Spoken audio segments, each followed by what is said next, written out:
If you've ever spent a lifetime hiding pieces of yourself, you'll understand what this night meant to me.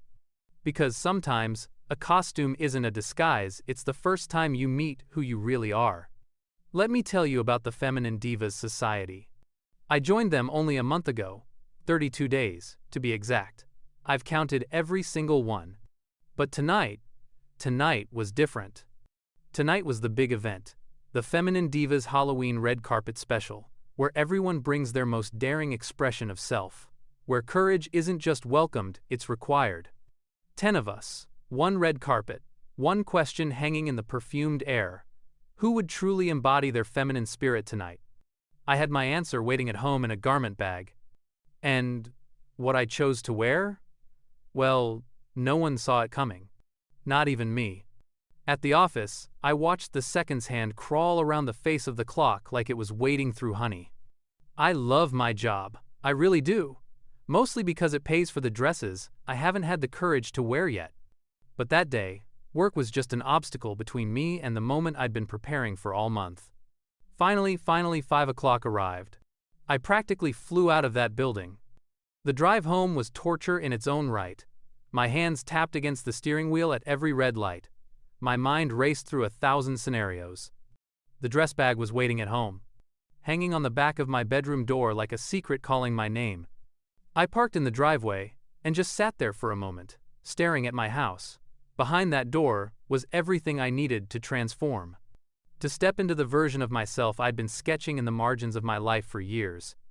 I grabbed my keys, and I walked inside. What happened next?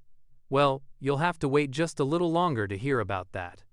Before I tell you about that night, you need to understand what the Feminine Divas Society means. A small group, private, invitation only. We meet twice a month. Sometimes it's just coffee and conversation. Sometimes it's tutorials how to contour, how to walk in heels, how to find your signature style. Sometimes it's just being in a room with people who understand what it's like to carry a secret that feels heavier than your own bones. Each member has a story. Some are new like me, some are veterans. But all of us, every single one of us, are connected by courage. The Halloween event was our biggest gathering yet. 10 participants, 10 looks, one grand red carpet walk, where each of us would present our most authentic selves. For someone like me, who spent most of their life trying to take up as little space as possible, that's terrifying. And exhilarating. And necessary. I'll save my outfit for last. You'll see why. Because, when you do, you'll understand everything. The venue was a small community hall on the west side of town. From the outside, it looked ordinary: brick walls, small parking lot, a faded sign by the door. But inside was magic. Everywhere I looked, there was sparkle. Soft music played in the background. Something instrumental and dreamy that made the whole space feel like we'd stepped out of reality and into something gentler. The next 2 hours were a blur of transformation. But first, you need to meet the others. Because their stories, their courage, made mine possible. Davis. Oh my God, Davis. She walked in wearing a tight red catsuit with sheer sleeves that caught the light like fire. The bottom half was glossy black, separated from the red by a yellow waistband. Right at the center of her chest, a yellow and black emblem like a superhero's symbol, bold and unmistakable. Her hair was platinum blonde, falling straight down her back like liquid silver. Her lips were vivid red, matching the suit perfectly. The contour on her cheeks was subtle but effective, giving her face this sculpted, otherworldly quality. But it was the eye mask that got me. Matte black, sitting across her eyes like she'd just stepped out of a comic book panel. And the boots. White patent leather, knee-high, with block heels that added inches to her already commanding presence. She didn't walk down that carpet. She arrived. Power, confidence, control. That's what Davis embodied. The courage to take up space unapologetically, to be seen and to refuse to apologize for it. And just when I thought no one could top that entrance, the next look redefined joy itself. Parker literally bounced into the spotlight next. She wore a white romper with layers of ruffled peplum that created this gorgeous silhouette around her hips. Red fuzzy pom-poms ran down the front like buttons.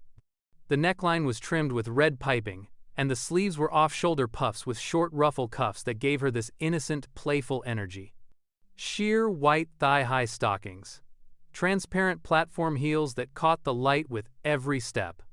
But it was her hair that made people gasp. 2 voluminous pigtails, styled to perfection, tied with red pom-pom bands that matched her outfit. Bold red lipstick. Winged eyeliner, sharp enough to cut. Rosy blush that made her look like she'd just run in from playing outside. Joy.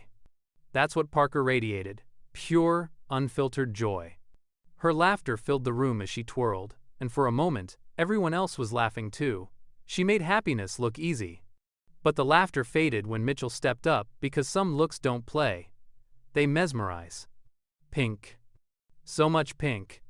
Mitchell wore a pastel pink satin corset bodysuit with a sweetheart neckline trimmed in pale feather fluff that looked like clouds, paired with shiny pink sheer leggings that caught the light with every movement. A satin bunny ears headband sat perched on her head. A pink satin choker with a bow at her throat. A tiny pink handbag with a white pom-pom tail dangling from one hand. Her nails were glossy pink. Her makeup was nude, shimmer with just a hint of contour and glossy lips. Silver pointed toe heels with sparkle finish that left little trails of light as she walked. Softness and confidence blended together until you couldn't tell where one ended and the other began. There was power in her playfulness, strength in her sweetness. Mitchell walked that carpet like she'd been doing it her whole life, shoulders back, head high, not a trace of apology in her stride. I felt something shift inside me watching her. Inspiration maybe, or recognition. And just when I thought I'd seen elegance at its peak, Tyler's presence dimmed the lights in the best possible way. Dramatic doesn't even begin to cover it. Tyler wore a black velvet witch costume that looked like it had been pulled from a gothic fairy tale. A plunging bodysuit with open shoulders. Gold rope harness details that wrapped around her torso like ancient magic symbols. A crisp white collar that created this stunning contrast against all that darkness.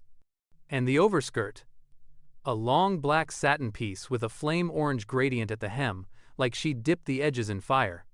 The hat was enormous. Pointed, of course, with a gold buckle and an attached veil that created this mysterious, ethereal quality.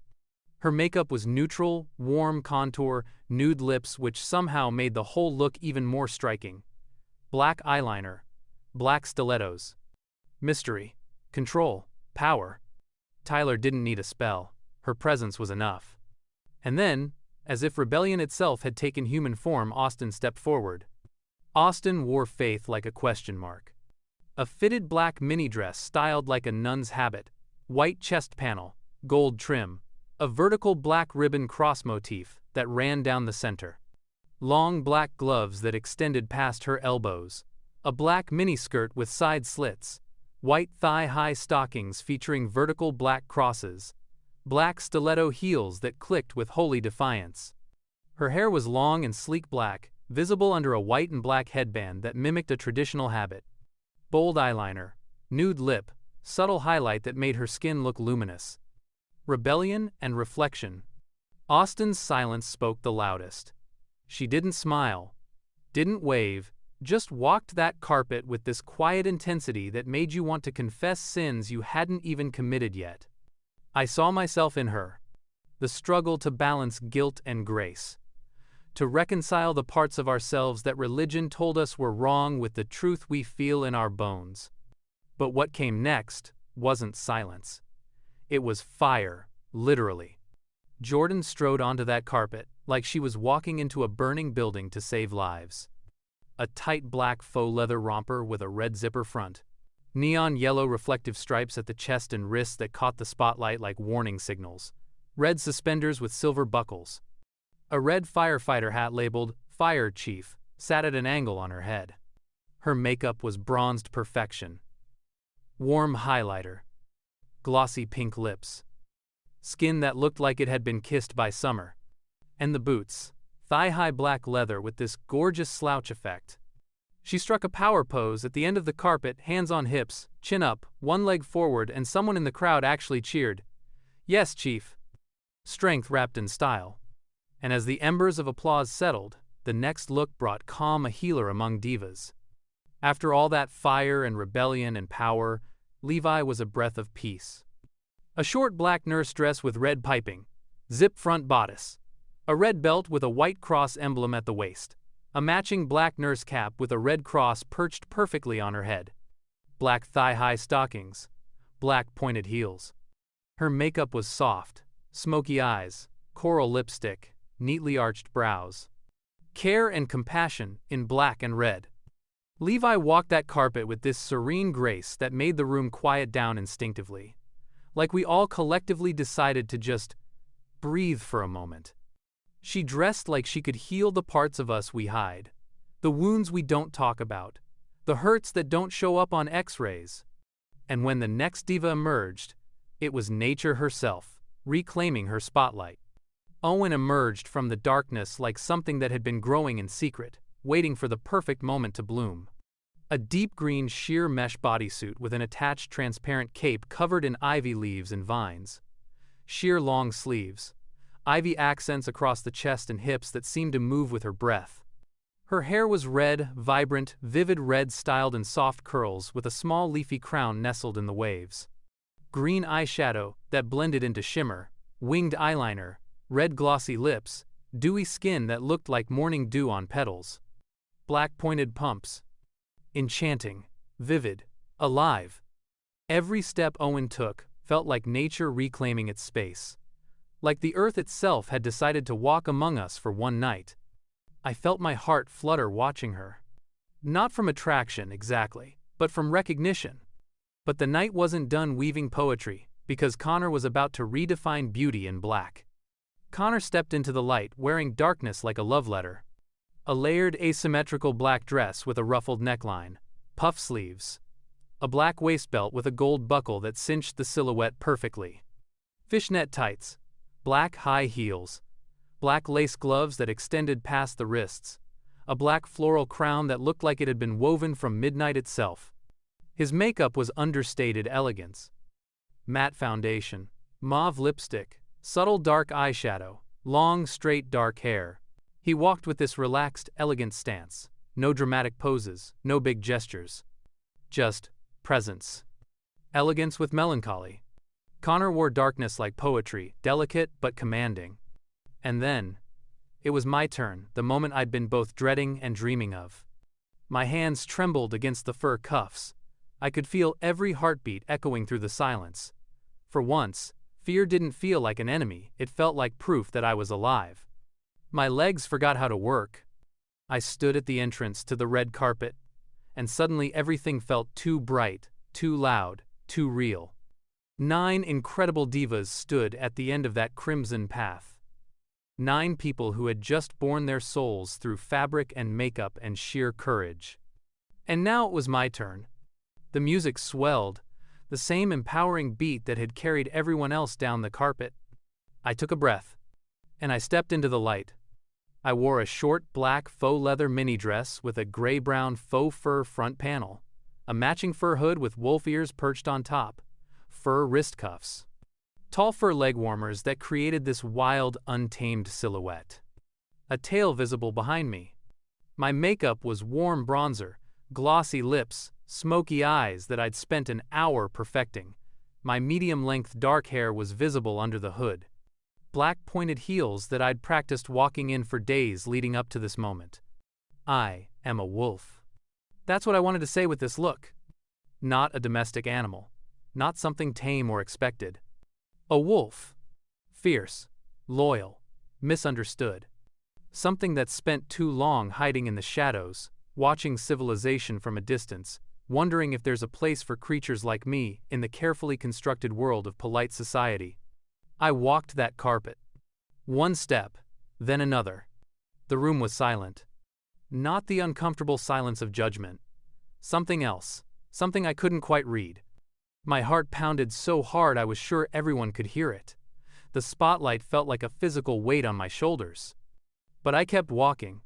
Because this wasn't about them anymore. This was about me. Meeting myself. Finally. For the first time in my life, I wasn't performing. I wasn't pretending. I wasn't wearing a costume to hide who I was. I was whole. I reached the end of the carpet and struck my pose, one hand on my hip, head tilted slightly, letting them see all of me. The wolf, the person, the truth. And then, time stretched.